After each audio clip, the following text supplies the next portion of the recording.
Why spotting potential norm violations is easy.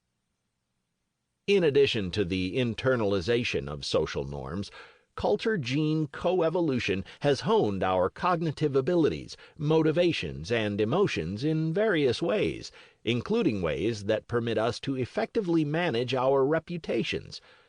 On the cognitive side, both children and adults are more skilled at solving logic problems when the latter are contextualized as norm violations.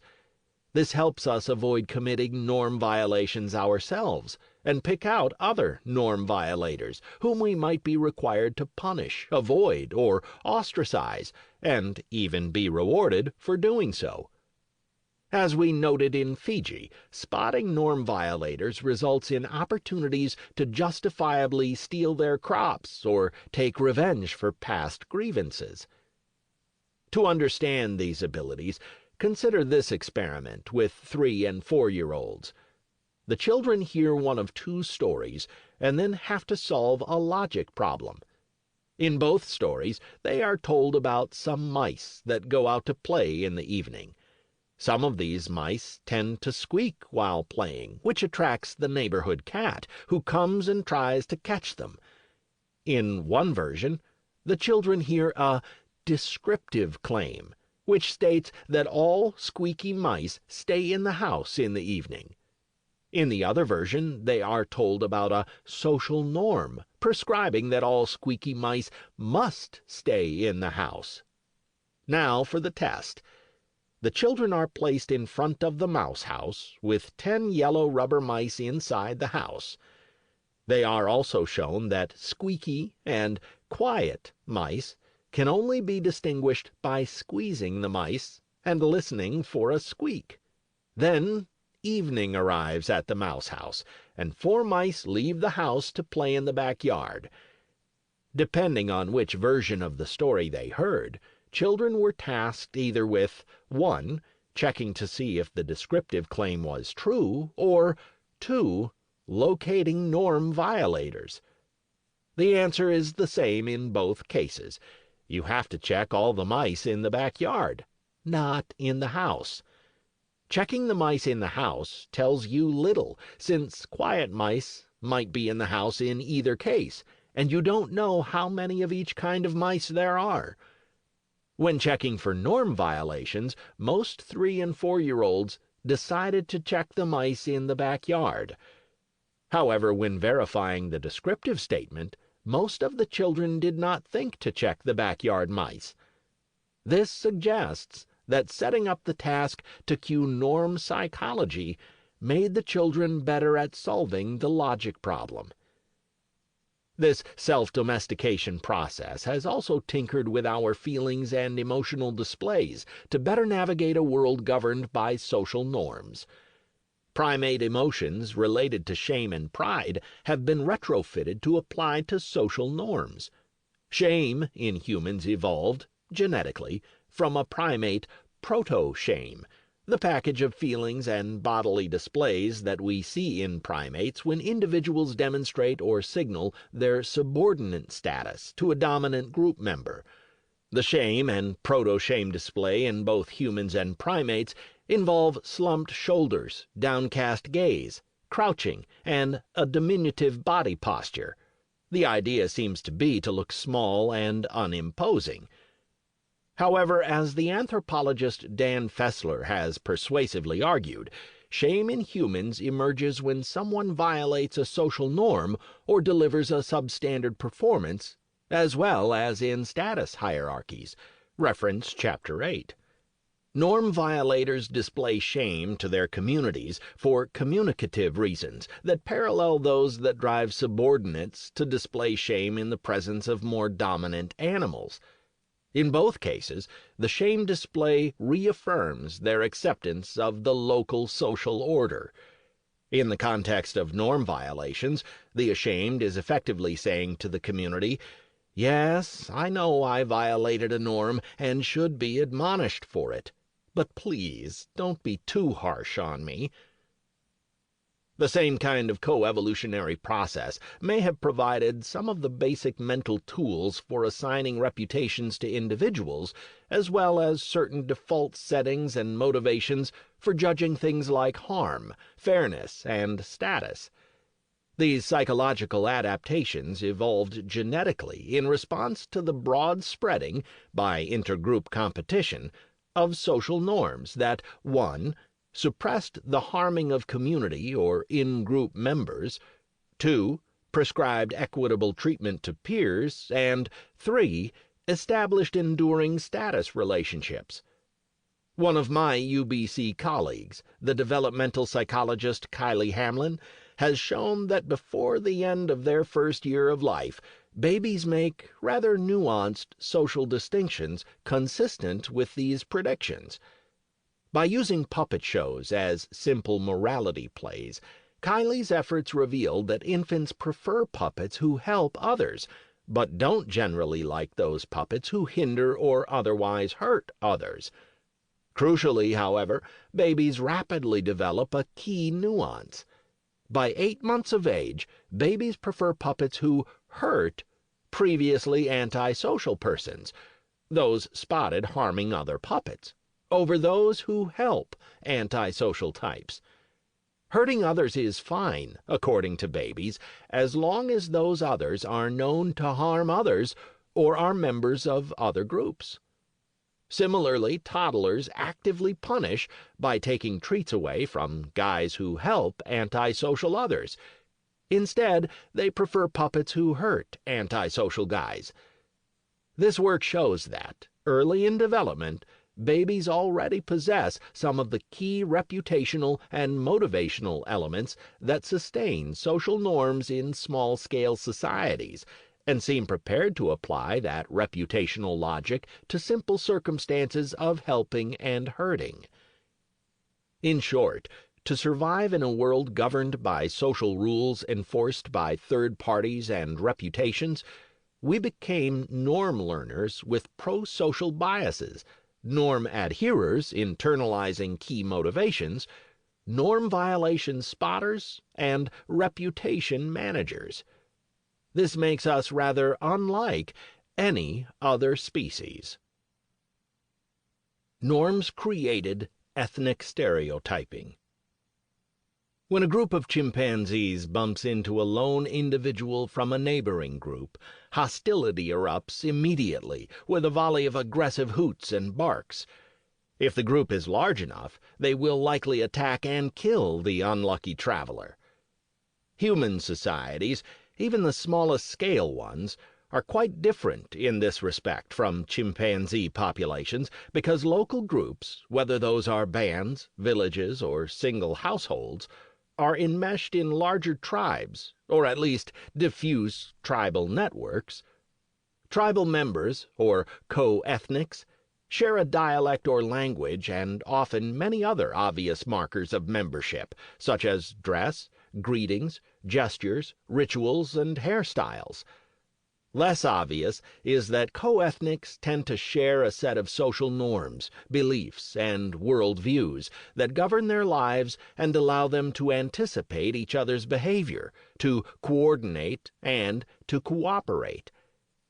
It's not that humans are so nice or generally friendly to strangers. In many human societies, past and present, lone travelers could easily find themselves fleeing for their lives because they'd encountered a large party of strangers, as I discussed among the Inuit. Among small-scale societies, this often happens at language boundaries or when local communities are at war. However, it's also the case that within a tribal network, which often involves many more individuals than anyone can know personally, people could often hunt, gather, farm, travel, and look for mates in relative security. Strangers, especially if they are wearing the relevant symbols and make the appropriate greetings, can be approached, and shared networks of relationships can be determined. Tribes or ethno-linguistic groups, and the psychology that permits us to navigate the social world they create, likely arose through a culture-gene coevolutionary process. Here's the idea. Cultural evolution gave rise to a variety of different social norms, so different groups became increasingly characterized by different practices and expectations about such things as marriage, exchange, sharing, and rituals. Then, natural selection, acting on genes, responded to this world governed by social norms by endowing individuals with the cognitive abilities and motivations to help them better navigate and adaptively learn. The success of persons growing up in this emerging landscape of social norms depended, at least in part, on their ability to acquire the appropriate social norms for their own group and to preferentially target their interactions toward those most likely to share their norms. If learners acquire social norms that don't fit with others in their group, the learners will end up violating the local norms, getting a bad reputation, getting punished, etc. Even if they acquire the appropriate local norms, but then interact with people from other groups who have different norms, they can end up getting sanctioned, wasting time, or miscoordinating.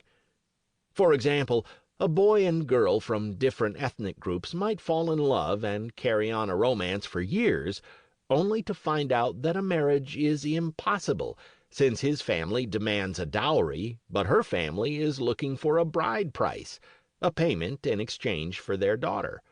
Both sides expect to be paid by the other, and this is serious business.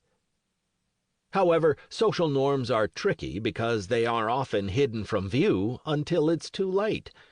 Many of our norms are so profoundly part of how we view the world that it's hard to imagine anyone could believe otherwise. For example, you might marry a lovely man from the Horn of Africa, only to find out years later that he had your 8-year-old daughter ritually circumcised while visiting his family. His decision might not fit your preferred customs, though it seemed a matter of course for your husband and his mother, who is disgusted by the idea of clitoris-bearing women. In this part of Africa, as well as in the Middle East, female genital cutting is a long-standing tradition and is associated with purity and fertility. They can't understand why you are so upset.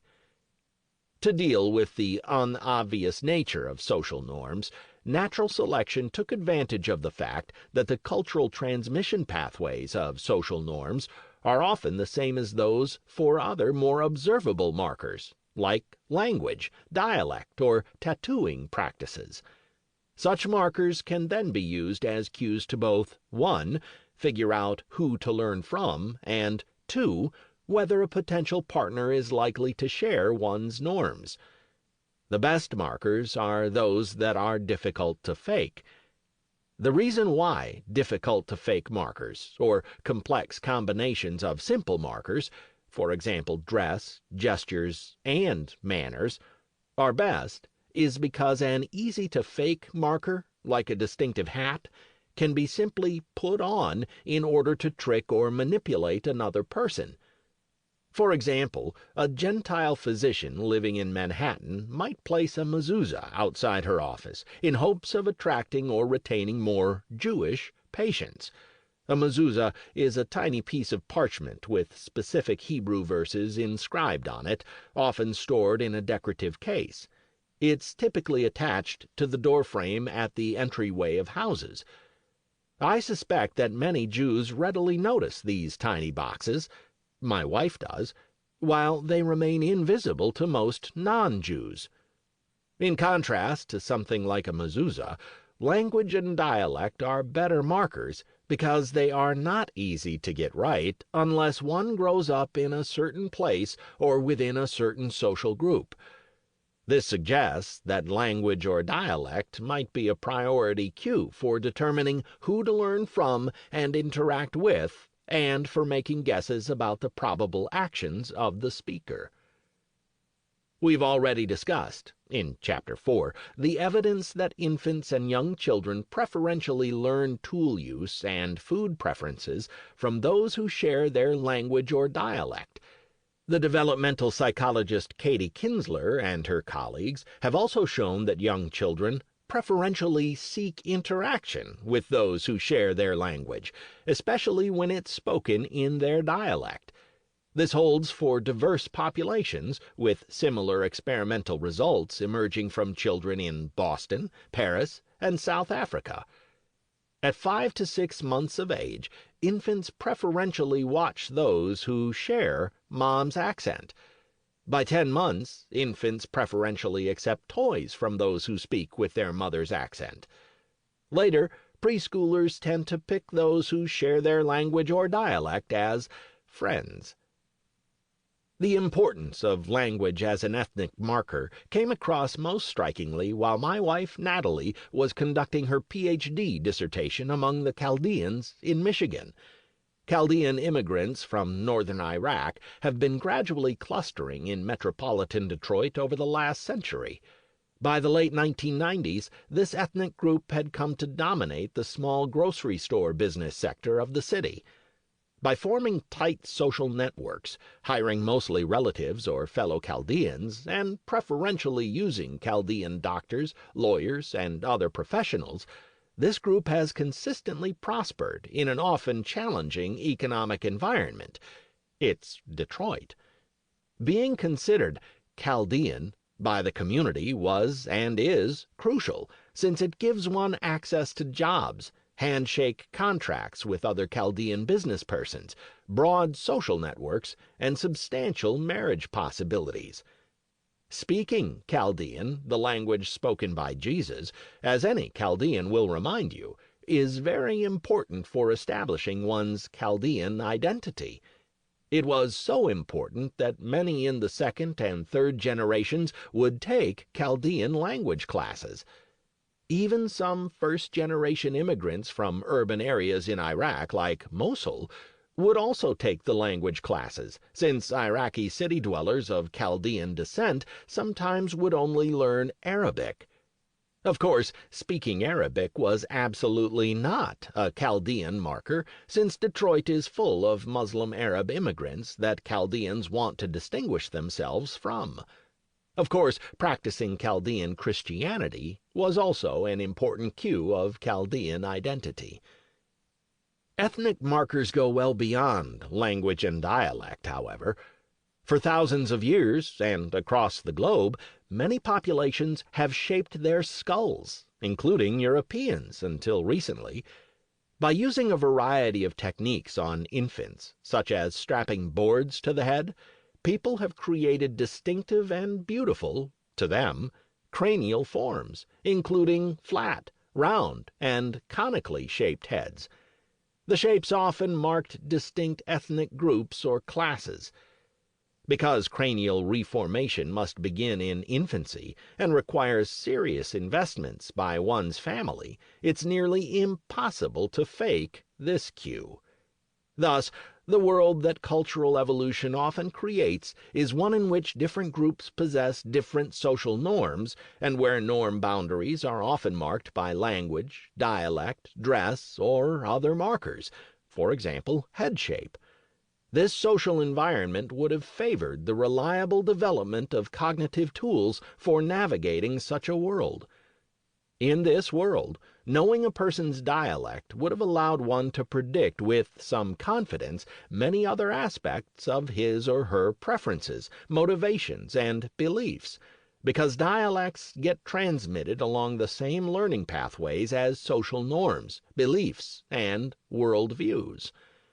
The situation may also have favored an evolved psychology for recognizing the groups in the world, determining their markers, and making generalizations about their members using category-based induction, as discussed in Chapter 5.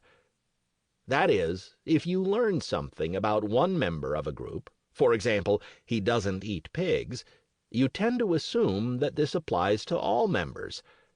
Of course, the downside of such tendencies and abilities is that they sometimes yield incorrect inferences, and tend to throw the whole social landscape of groups and their behaviors into a starker relief than reality sometimes supports. Cognitive scientists call these abilities our folk sociological capacities. We can see how deeply norms are intertwined with our folk sociology by returning to the experiments with Max the puppet. The child subjects now encounter Max along with Henri. Max speaks native accented German, but Henri speaks French accented German. Young German children protested much more when Max, their co-ethnic as cued by accent, played the game differently from the model than when Henri did. Co-ethnics are favored because they presumably share similar norms, but that also means they are subject to more monitoring and punishment if they violate those norms. This appears to hold cross-culturally.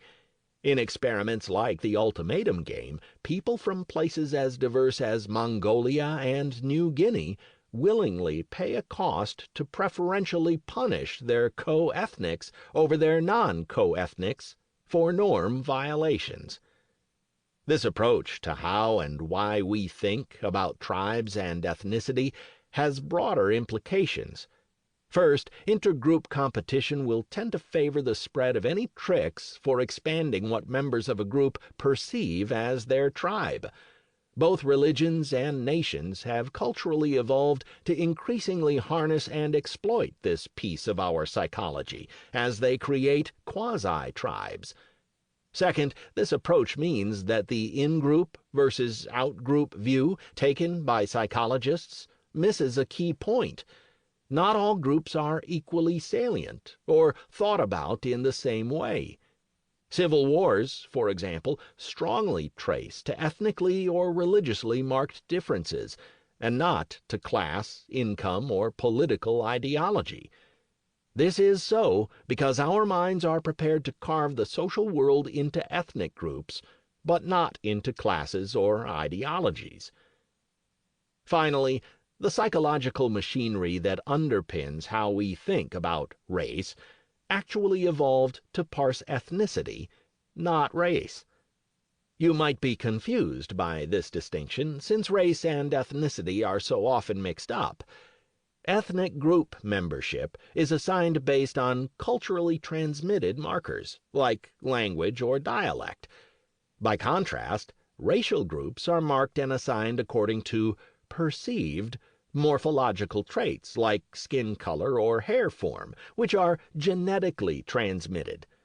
Our folk sociological abilities evolved to pick out ethnic groups or tribes.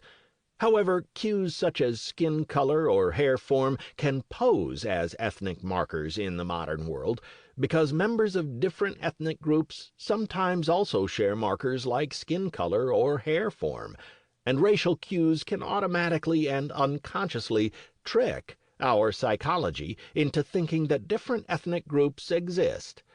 And this byproduct can be harnessed and reified by cultural evolution to create linguistically labeled racial categories and racism.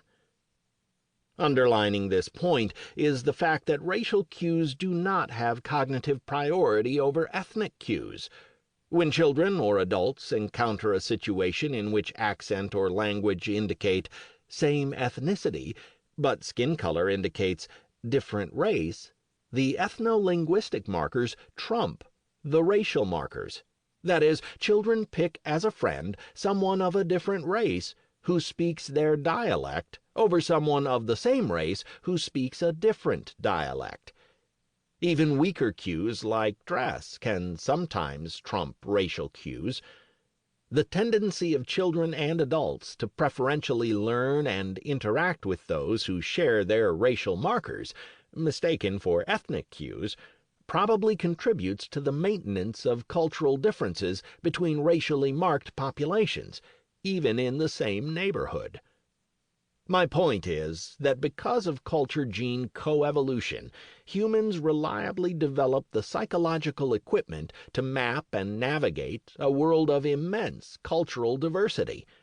However, In mapping the social world around us using both our own observation and culturally acquired categories, like race, reference Chapter 7, our folk sociological system, like our visual system, errs on the side of providing us with only the essential landmarks and main avenues around us, while ignoring lots of detail. Thus, the dynamically shifting gradations and clines of cultural variation are often rendered as a snapshot in stark relief. Why kin-based altruism and reciprocity are so strong in humans. Efforts to apply evolutionary theory to humans have long emphasized the importance of kinship and reciprocal altruism, reciprocity, as I noted in Chapter 9. There's no doubt these are important. However, what's interesting is how potent kinship and reciprocity are in humans compared to other species. Genetic relatedness certainly matters in primate social life, but it doesn't matter nearly as much as it does in humans. Humans help more relatives more often than other mammals, who miss both helping opportunities and often whole classes of relatives, like paternal half-siblings. For kin-based altruism to emerge, individuals have to be able to identify when and whom to help.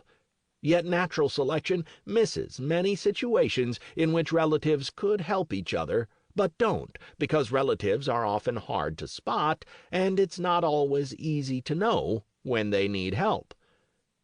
The cultural evolution of social norms can strengthen the power of kin-based altruism by creating social norms that point to specific situations and relatives who need help. Social norms bring the community in as monitors to make sure people don't overlook their responsibilities to their relatives. Brothers will be naturally inclined to help each other, but brothers monitored by a community possessing norms about brotherly responsibilities will be even more inclined to help each other.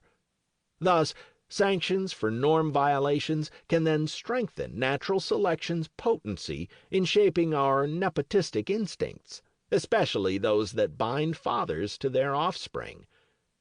For reciprocity, the effects of social norms may have been even more striking, given that reciprocity is relatively rare outside of humans, and especially outside of primates. Social norms can galvanize reciprocity in ways that make it more enduring and applicable to more domains. Governed by local norms, third parties can help monitor and decide whether someone has defected, failed to reciprocate, and can assist in sanctioning non-reciprocators. For example, in many small-scale societies, men exchange sisters as wives. You permit me to marry your sister now, and I promise that when my sister is old enough, she will marry you. After my marriage, in the meantime, circumstances may change. Perhaps you get permanently injured, or my sister disappears with another man. As a consequence, I might be inclined not to pay you back, even if it ends the relationship between our families.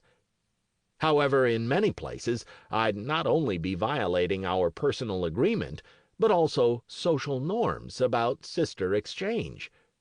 Failure to meet my obligations will impact my reputation broadly. In one well-studied case among the Gabusi in New Guinea, my failure to meet my sister exchange obligations would increase the chances that I would, at some future date, be found guilty of witchcraft and then executed by the community. In this culturally constructed world, if I defect on our reciprocity relationship, I risk not only the end of our relationship, but possibly my own end. In such a world, natural selection will favor potent motivations for reciprocity. Cultural evolution created a social world that magnified natural selection's ability to shape our instincts for kin-based altruism and dyadic reciprocity. War, external threats, and norm adherence. In Nepal, from 1996 to 2006, Maoist rebels battled the Nepalese Armed Police Force and then the Royal Nepalese Army. The conflict killed over 13,000 people, destroyed property, and displaced hundreds of thousands from their homes. Violence in small rural communities was random and unpredictable. Sometimes violence was used to intimidate locals, coerce support, or gather information. Other times it was used for revenge or as an excuse to settle old political scores. To study the impact of this war on people's social motivations, the political scientist Michael Gilligan and his colleagues deployed a battery of behavioral games, including both the public goods and the dictator games, in 6 pairs of communities. Each pair of communities was selected to match on a range of geographical and demographic dimensions. The key difference between each community in the pair was that one had experienced high levels of fatalities during the war, whereas the other had not experienced any war-related fatalities. People from communities that had experienced more war-related violence, even if their own households had not experienced any violence, property loss, or displacement, were more likely to cooperate with their fellow villagers in the public goods game. They also gave more in the dictator game, but this appears to be mostly due to the violence experienced specifically by their household.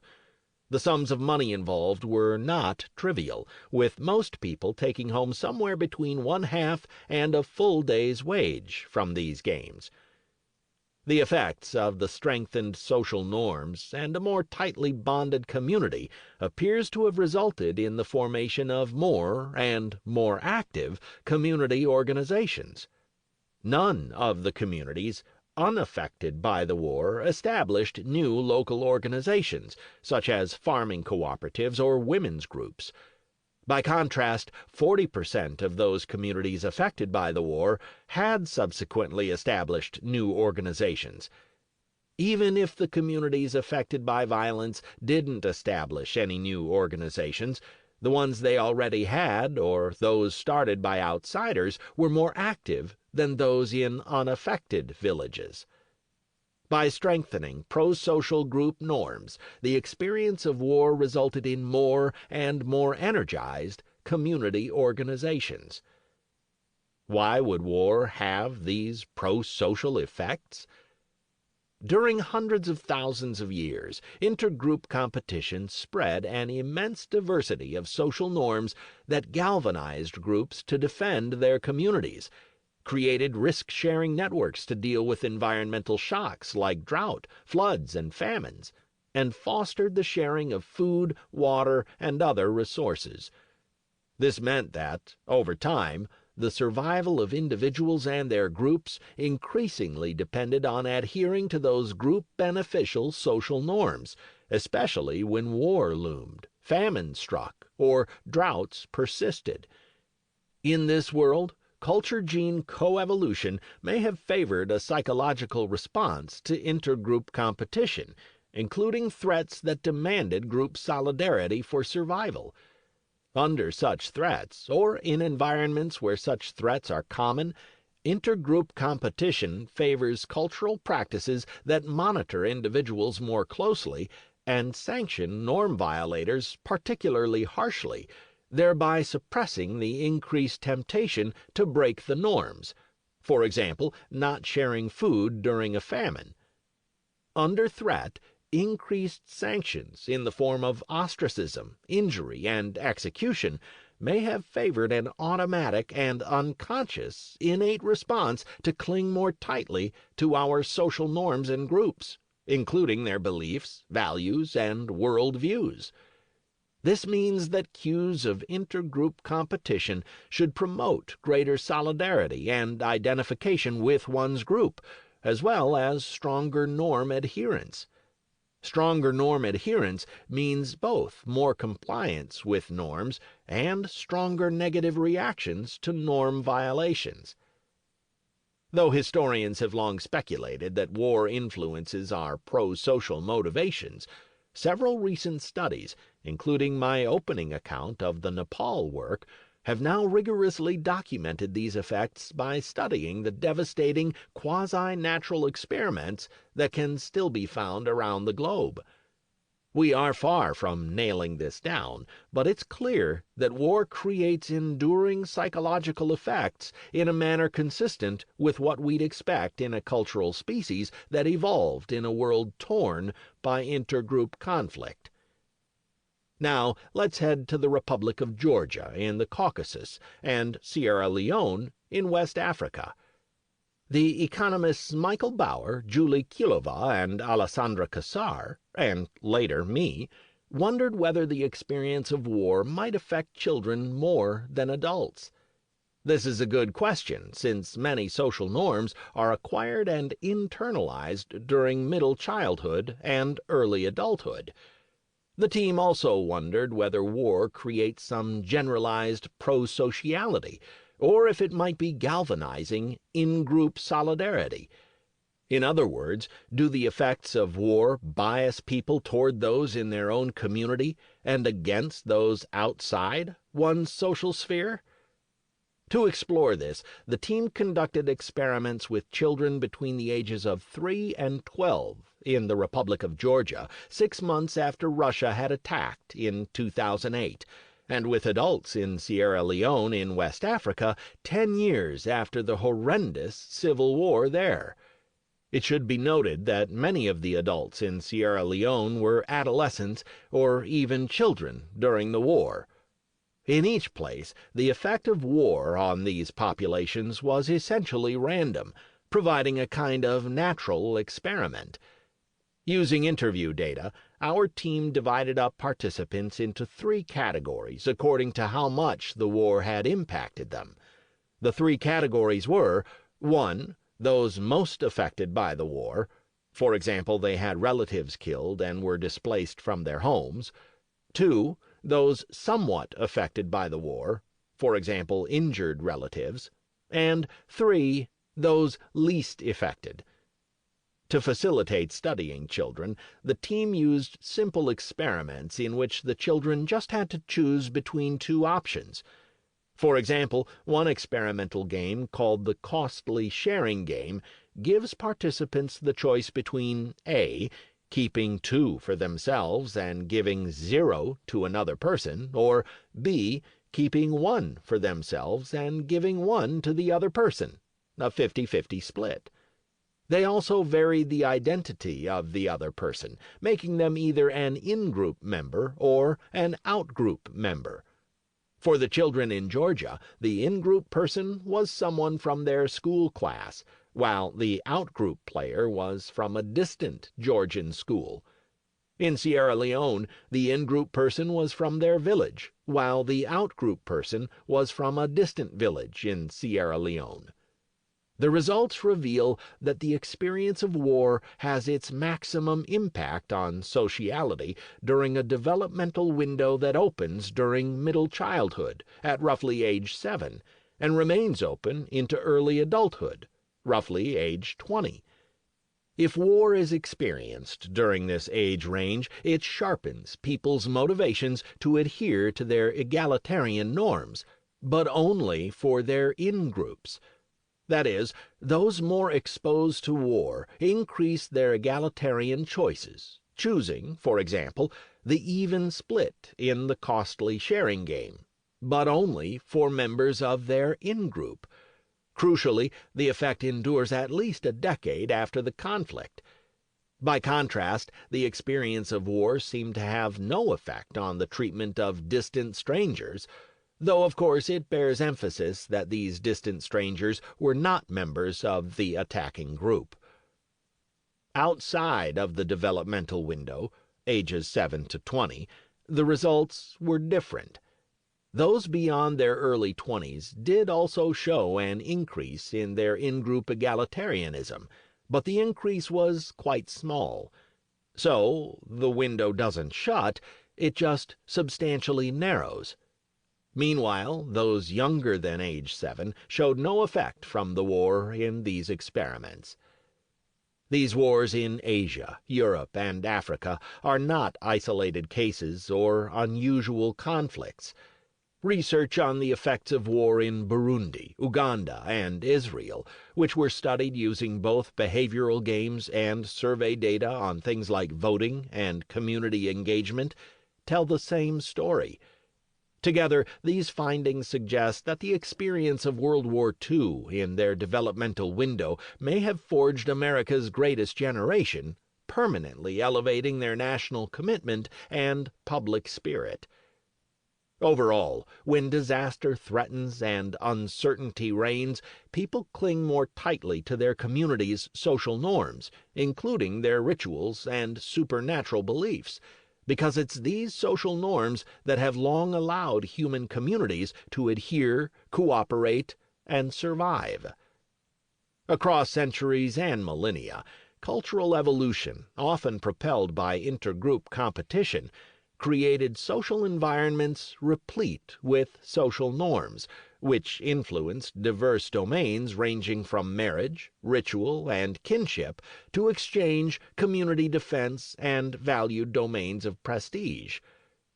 Over tens and hundreds of thousands of years, the diverse social environments produced by this process became important selection pressures, driving human genetic evolution and shaping our sociality.